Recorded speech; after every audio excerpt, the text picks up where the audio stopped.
الأجل مولا مولا.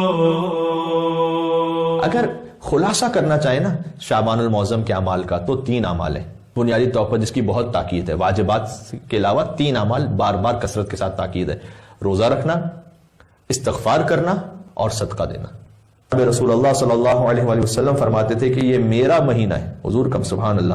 پس تم بھی اپنے پیغمبر کی محبت میں اور خدا متعال سے تقرب حاصل کرنے کے لیے اس مہینے میں روزہ رکھو. اس مہینے کے روزے کی خاص بار بار مختلف روایات میں یہ بات آئی ہے. اس کی خصوصیت یہ ہے کہ پیغمبر سے محبت کرتے ہوئے ان کی خاطر روزہ رکھو. جب جناب رسول خدا صلی اللہ علیہ وآلہ وسلم شعبان کا چاند دیکھتے تھے تو منادی کو امر فرماتے تھے کہ مدینے میں جا کر ندا کر دو کہ اے مدینہ کے رہنے والوں، جناب رسول اللہ صلی اللہ علیہ وآلہ وسلم کی طرف سے میں پیغام لے کر آیا ہوں. یہ پیغام آج گویا ہم آپ سب کے لیے کہ حضور فرماتے ہیں اے لوگوں خبردار، شعبان کا مہینہ میرا مہینہ ہے. اللہ اکبر. یعنی یہ حضور اس پر گویا فخر فرما رہے ہیں. مدینہ میں جا کر اعلان کیا کرتا تھا منادی کہ حضور نے یہ کہا ہے کہ شعبان کا مہینہ میرا مہینہ ہے، بس خدا تعالیٰ اس پر رحمت فرمائے جو میری مدد کرے اس مہینے میں. حضور کی مدد کون کر سکتا ہے؟ ہماری اور آپ کی حیثیت کیا ہے کہ ہم حضور کے مددگار بن سکیں؟ پوچھا جاتا ہے یا رسول اللہ آپ کی مدد کیسے ہوگی؟ فرمایا کہ جو اس مہینے میں روزہ رکھے وہ رسول اللہ صلی اللہ علیہ وآلہ وسلم کا مددگار ہے. سبحان اللہ. یہاں تک کہ جو شخص قتل حرام کا مرتکب ہوا ہو، یعنی نعوذ باللہ من ذالک، کسی نے قتل کر دیا ہو، اتنا بڑا گناہ کبیرہ، اور پھر شعبان المعظم کا روزہ رکھے تو اسے بھی شعبان کا روزہ فائدہ پہنچائے گا. سبحان اللہ. یعنی اسے بھی امید رکھنی چاہیے کہ شاید وہ بخشا جائے گا.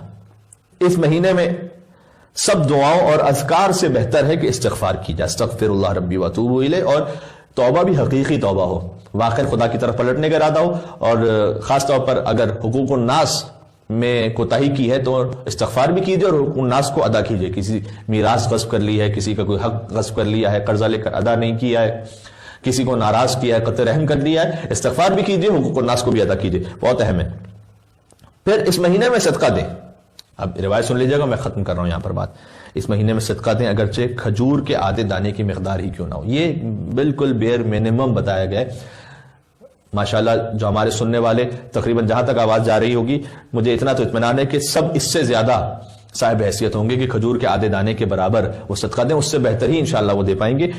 فرمایا کہ چاہے کھجور کے آدھے دانے کی مقدار کے برابر ہی کیوں نہ ہو تاکہ خداوند متعال اس کے بدن کو آتش جہنم سے حرام کر دے. سبحان اللہ. یعنی اگر کوئی اتنا بھی صدقہ دے دے، اس کی حیثیت اتنی نہیں، اتنا ہی صدقہ دیا، اللہ سبحانہ وتعالی آتش جہنم کو حرام کر دے گا اس شخص کے جسم پر جس نے شعبان المعظم میں صدقہ دیا ہے. بہت اہم عمل ہے. امام جعفر صادق علیہ السلام سے منقول ہے کہ آج جناب سے رجب کے مہینے کے روزے کی فضیلت کے بارے میں پوچھا گیا تو آپ نے فرمایا تم لوگ شعبان کے روزے سے کیوں غافل ہو؟ کیونکہ رجب کے بارے میں تو پھر بھی رمضان المبارک میں واجب ہے روزہ رکھنا. رجب المرجب میں دل خود بخود آمادہ ہوتا ہے روزے کی طرف. شعبان درمیان میں وہ روزوں کے حوالے سے اس میں کوتاہی ہو جاتی ہے. تو امام نے کہا کہ تم لوگ کیوں غافل ہو؟ راوی نے عرض کی کہ فرزند رسول شعبان کے مہینے میں 1 دن کی روزہ رکھنے کا کیا ثواب ہے؟ آپ نے فرمایا خدا کی قسم بہش واجب ہے اس پر. سبحان اللہ. پھر راوی نے عرض کی فرزند رسول اس مہینے میں سب سے بہتر عمل کون سا ہے؟ آپ نے فرمایا صدقہ دینا اور استغفار کرنا. بار بار یہ روایت میں تکرار ہو رہا ہے کیونکہ جو شخص شعبان میں صدقہ دے، غور کیجئے گا بہت اہم جملہ ہے، تو خدا متعال اس صدقے کی تربیت اس طرح سے کرے گا کہ جیسے تم اونٹ کے بچے کو پالتے ہو. عربوں میں جو اونٹ وہ سب سے ان کی قیمتی کموڈٹی ہوتی تھی. اگر کسی پاس ایک اونٹ بھی ہے تو اس کی زندگی بھر کے معاملات کے لیے کافی ہوتا تھا. اسی سے اس کی تجارت ہے، اسی سے اس کا سفر ہے. اگر وہ اونٹنی ہے تو اسی سے دودھ نکال کر اس کے بچوں کی پرورش ہے. تو گویا یہ کہ بہت اہم شے ہوتی تھی اونٹ ان کی زندگی میں. اللہ سبحانہ وتعالیٰ نے اونٹ کی مثالیں دی ہیں قرآن میں. افلا ينظرون الى الابل كيف خلقت والى السماء كيف رفعت. کیا خدا کی شان ہے. کیا تم نہیں دیکھتے کہ ہم نے اونٹ کو کیسے خلق کیا ہے، اور کیا تم نہیں دیکھتے کہ ہم نے آسمان کو کیسے بلند کیا ہے. ایک اونٹ کی مثال دی، ایک اوپر آسمانوں کی مثال دی. یعنی اللہ سبحانہ وتعالیٰ ہر قسم کے انسان کو مخاطب کرنا چاہتا ہے. اگر کوئی عرب قرآن کو پڑھ رہا ہے اس کے لیے اونٹ زیادہ ملموس مثال ہے. اگر کوئی سائنٹسٹ کوئی فلسفی نظام کائنات کے بارے میں غور کرنا چاہتا ہے کہ تم دیکھو آسمان کو ہم نے کیسے بلند کیا. تو اونٹ بہت اہم شے ہوتی تھی. امام نے فرمایا کہ اگر کوئی شعبان میں صدقہ دے تو اللہ اس کی ایسے تربیت کرے گا جیسے تم لوگ اونٹ کے بچے کی تربیت کرتے ہو, یہاں تک کہ وہ قیامت کے دن کتنا بڑا ہوگا, قیامت کے دن احد کے پہاڑ کے برابر جتنا ہو کر اس کے مالک کو واپس لوٹایا جائے گا. سبحان اللہ. اس مہینے میں بہت زیادہ صلوات پڑھیں خود. اللہم صلی علی محمد وآل محمد.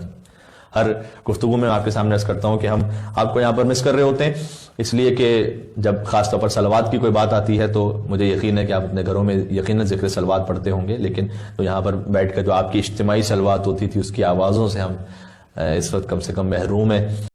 الأجل مولا مولا